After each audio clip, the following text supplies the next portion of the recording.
This is an episode of Surprise Student, which is an episode that we put out on our Patreon feed for subscribers. If you want to hear this episode regularly and you want to hear all the different Surprise Students that we have, you can go to patreon.com/The Forest School Podcast and sign up for as little as £2 a month, which is less than a Tesco meal deal every month. So head to patreon.com/The Forest School Podcast and get all these regular bonus episodes in your feed.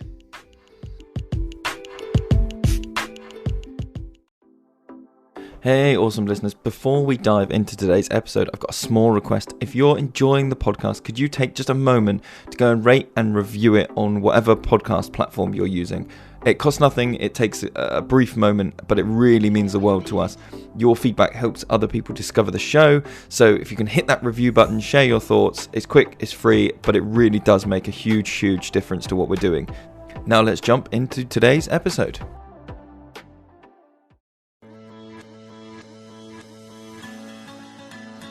You're listening to the Forest School Podcast.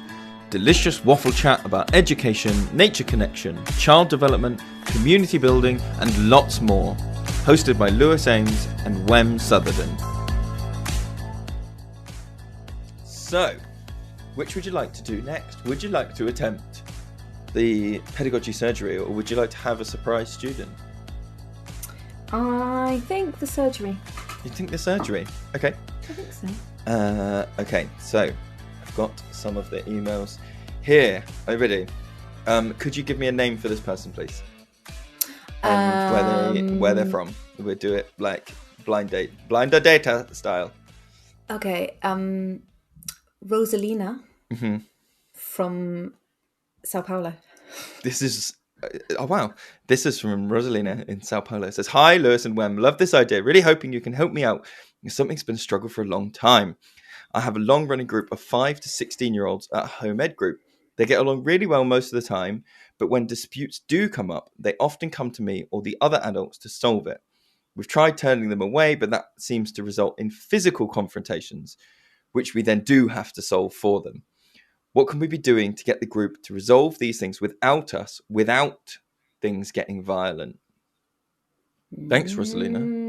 I don't know. That's Rosalina. Thanks, Rosalina. Yeah. No, anonymous. Anonymous, pass on. That's interesting. It's interesting that it's good to be brief with these things, right? But Sure. If I was having a face-to-face or a telephone conversation with this person, I would be asking for like examples of what was going on. If I was her, I would be with my colleagues, observing really carefully and reflecting together and sharing our personal observations about when do these altercations occur, what's happening beforehand, who's involved, is it everybody, is it one person, is there a pattern there, is it a particular person or group of people persistently not getting their needs met? So are there ways that we as facilitators can not avoid these altercations but prepare the ground better so that these altercations are less likely to occur? Yeah, or see them coming earlier. That's sometimes something that we've found, isn't it? When you really sit down and we've done some charts before, we've done some ABC, antecedent behaviour, consequence. And then consequence. And behaviour just meaning what happens, and consequence meaning what happened afterwards, not the consequence not like, that was given. How did you punish them? But doing those has really helped us to, in the past, find patterns, sometimes way earlier. We go like, the thing keeps happening at lunchtime. You're like, okay, wait, this is what keeps happening in the morning circle. Oh, okay, it goes all the way back to there. Right, okay, so that's the thing. So I think definitely trying to do some pattern finding would be step one. Definitely. And like whatever reflecting that facilitators might be doing as a team at the end of the day or the beginning of a day, spending longer and on those reflections and making those a little bit deeper, because you and I would talk, for example, about while we're planning, we would go into as much detail as, we've put that on the plan, or the kids will probably want to carry on doing that project that they came up with, or that game that they came up with last time. However, last time, did you notice so-and-so seemed quite left out, or so-and-so seemed not as on board with that game as they did last time, so they may become dysregulated, or I see we've planned that game there, but that's quite a kind of confrontational game, and so might not find that great. So what's our backup plan, or shall we change that? Or if so and so does become dysregulated, I'll do this while you do that. Or what's all that level of detailed planning in terms of what are we offering as springboards? How available are we? What are you and I, going to be doing? What are volunteers going to be doing? And what play cycles might be likely to happen that day? Obviously, you can't always predict that, but what play cycles might happen, and how might the participants respond to those people's play cycles, and what you've got up your sleeve to support them. Because I can see it's interesting that this person is already kind of going, I've got the desire for the group to want to sort out these problems without an adult. That's what we want them to do.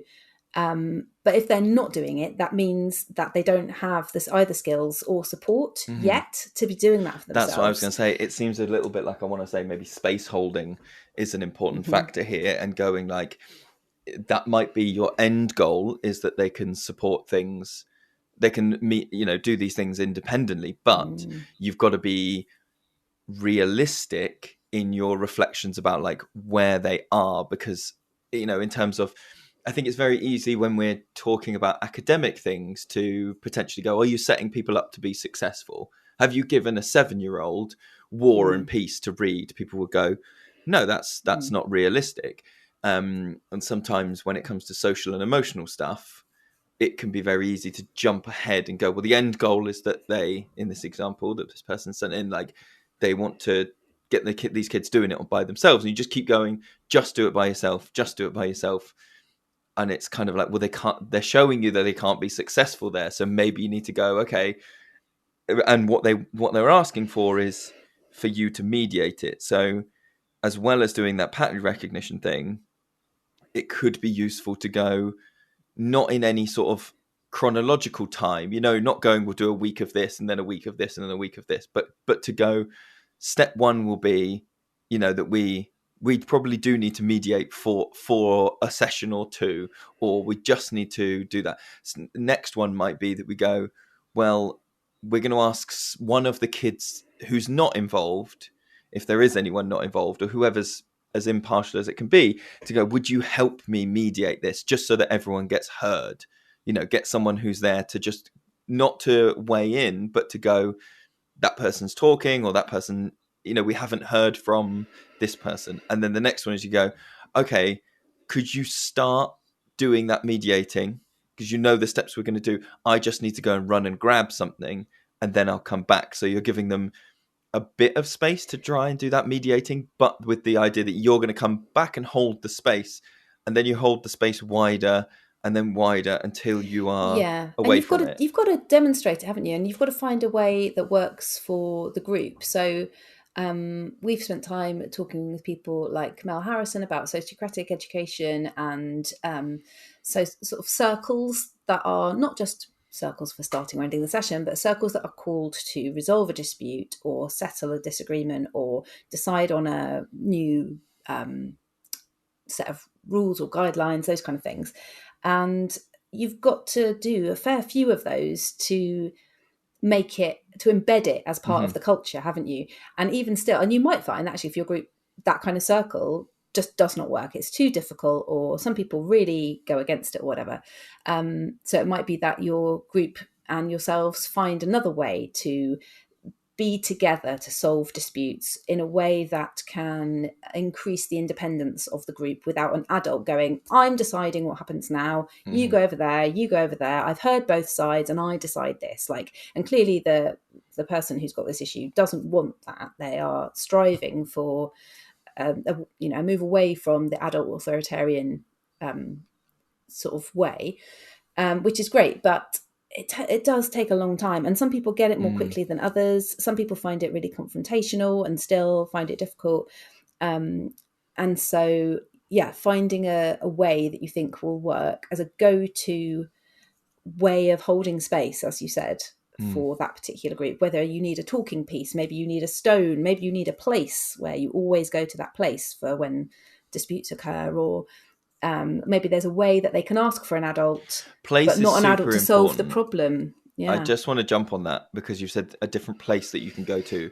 And so often disputes like this are happening because when you've got one person to appeal to, there's like jostling to get in front of that person, to get in their eye line. No, I'm in the, like there's elbows that might start getting thrown. And that's when you might see stuff start to escalate into like physical stuff because people end up in their reptile brain once they get shoved because they want to sit. So like, one of the ways you might feel like you need to hold that space is just to go, hang on, let's go over here, let's go to the circle, no more, no here, this is my job now, is to get you into that space, not to decide, not to do anything else, but my job is to get you into that space.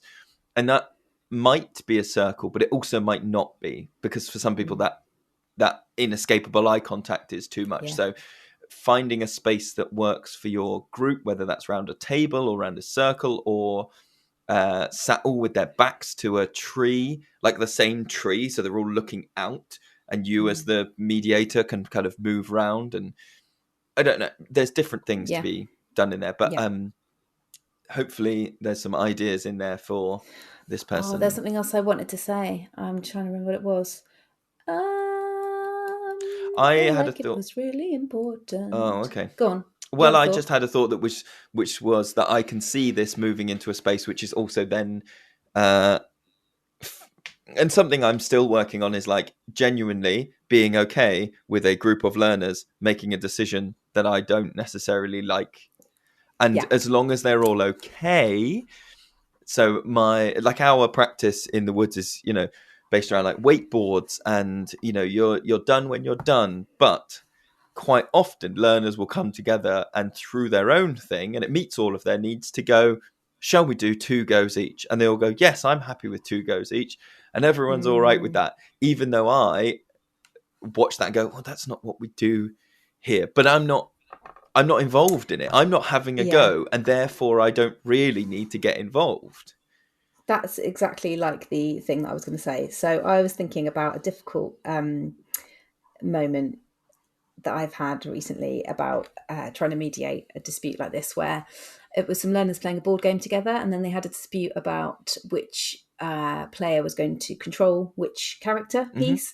And so I was trying to help them resolve this dispute without putting words in their mouth. Okay. So going, so just active listening, reflecting. I can see this person wants to do this, and then people going, yeah, but I want to do it. And there was absolutely no giving way from either side. Right. It's like, well, I want to be this character. So do I. So do I. And then one person who didn't care was going, why doesn't so and so be it for this turn, and so be it for that? So they were coming up with the idea, and I was going, what do you guys think? No. And it went on round and round in circles, and I was like, this is tricky. So I was just there reflecting, listening, not suggesting anything, and then the decision was, well, we're not going to play anymore. And off they went. And I was like, ooh, that was a really interesting moment. And I was reflecting with my other half when I got home. And he was like, that's what's really different. Because I would have gone, listen, you're going to be at this time. You're going to be at next time. Let's go. Come on. Forget that. Forget the dispute. Come on. Move carry on. on play. Blah, blah, blah. Just my and I was like, yeah, but it depends what your goal is. If your goal is just to make people happy and carry on playing the game, like that's the goal, then I can see why you would do that. But if you have a longer term group and your goal is actually to try to help support them with resolving disputes, they've got to know what it feels like to not be able to do that as well. And so it's almost like it's almost. It's and not in a punishment way, not in a if you can't agree, then you don't get to play. Exactly. The choice of I'm stepping away from this because I've lost interest, or I don't fit. This isn't. Well, we can't resolve the dispute right now. We just can't. There's no. They made that decision, and I was there to support them. So saying no, you've got to sort out yourselves without my support, and therefore you're not going to play the game anymore, obviously is not supporting longer term learning. Helping to mediate that situation, but not coming up with a solution for them, because they were, the group were coming up with lots of solutions. If they were all sitting there going, well, I don't know, then I probably would offer some ideas. I'd probably go, well, we could do this. Once I've done this before, once I've done this, do any of those sound any good? Because if they're all literally sitting there and going, I don't know, shrugging their shoulders, I don't know how we can solve this dispute, then you've got to be able to scaffold that for them, which is reflects back to what the listener was saying, doesn't it? In terms of what are these disputes usually about? Do they not have any strategies at all already for solving these disputes? Who is it that isn't getting their needs met? And have they got literally no solutions? In which case you may have to be a bit more proactive and a bit more guiding in terms of giving them some ideas that other groups you've seen before might have used, or, you know, without it being your personal moral judgment on the situation. Definitely is the key, isn't it? Yeah. Anyway, well, thank you, listener. I hope there's some nuggets in the waffles. We need a better metaphor than that. Maybe there's some chocolate chips in that waffle batter. Maybe that's the one I'm going to go for now. We do have more questions, but that one was slightly more in depth than I was expecting it to be. So I think maybe we'll save the rest of the questions for future episodes. I didn't realize. And only on my own site. Send us more. Send us more. Head to theforestschoolpodcast.com, and there's a little button that says "Get in touch," where you can send us these kind of things, and they don't have to be big, huge things. This was, you know, some of it might be about different clothing you want to wear, or it might be about, you know, how do I set up this kind of thing, hand washing, or just, you know, or hey, what's your favorite running and chasing game, or, you know, you can send us these things, and we will try and waffle around them to the best of our ability.